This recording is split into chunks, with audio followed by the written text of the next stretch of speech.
ایک بات بڑی ضروری ہے، وہ میں نے آپ سے ضرور کرنی ہے۔ ایک آیت ہے قرآن پاک کی سورۃ بقرہ پہلا سپارہ آیت نمبر 120۔ اللہ تعالیٰ نے ایک حد بیان کر دی، فرمایا وَلَن تَرْضَىٰ عَنْكَ الْيَهُودُ وَلَا النَّصَارَىٰ حَتَّىٰ تَتَّبِعَ مِلَّتَهُمْ۔ فرمایا یہ یہودی اور عیسائی تم سے ہرگز راضی نہیں ہوں گے۔ یہ قرآن ہے اور سادہ ترجمہ تفسیر کی بھی ضرورت نہیں۔ یہ معاہدے کر لیں، محبت کے وعدے کر لیں، یہ تم سے راضی نہیں ہوں گے۔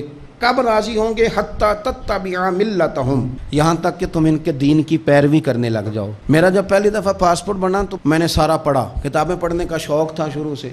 اس کے ہر صفحے پہ لکھا ہے کہ سوائے اسرائیل کے، یعنی آپ پوری دنیا میں یہ سبز ہلالی پاسپورٹ لے کے جا سکتے ہیں، خبردار اسرائیل آپ یہ پاسپورٹ لے کے نہیں جا سکتے۔ یعنی اتنی نفرت کسی ملک سے کہ اس پر لکھ کے چھاپ دیا ہر صفحے پر کہ یہ پاسپورٹ سوائے اسرائیل کے ہر ملک کے لیے کارآمد ہے۔ میرا سوال ہے عرب کے ان لیڈروں سے جنہوں نے اسرائیل کے ساتھ معاہدہ کیا، مجھے بتاؤ تمہیں فلسطین کی بیٹیاں بھول گئی نا ساری کی ساری؟ تمہیں وہ ماں بھول گئی نا جو مسجد اقصیٰ کے دروازے پہ کھڑی ہو کے چیخیں مارتی تھی اور کہتی تھی کوئی علی کو خبر کرو کہ میری بچیاں قید میں ہیں؟ وہ بھول گئی؟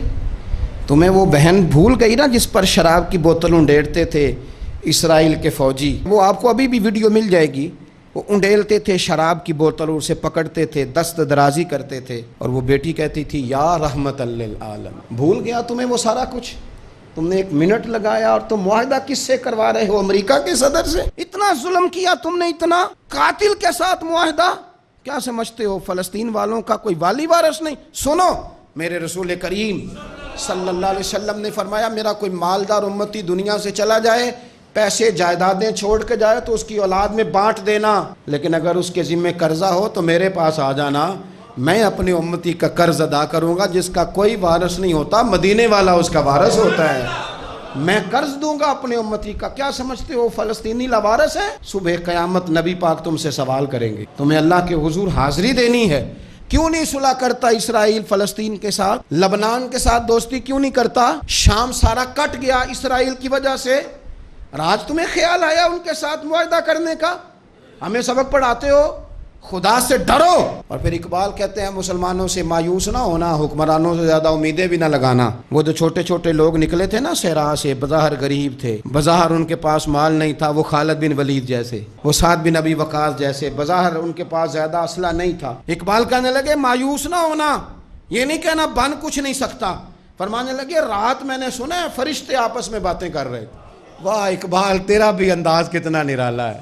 کہنے لگے رات فرشتے آپس میں باتیں کر رہے تھے، میں نے سن لی ہیں۔ بھلا وہ کیا کہہ رہے تھے؟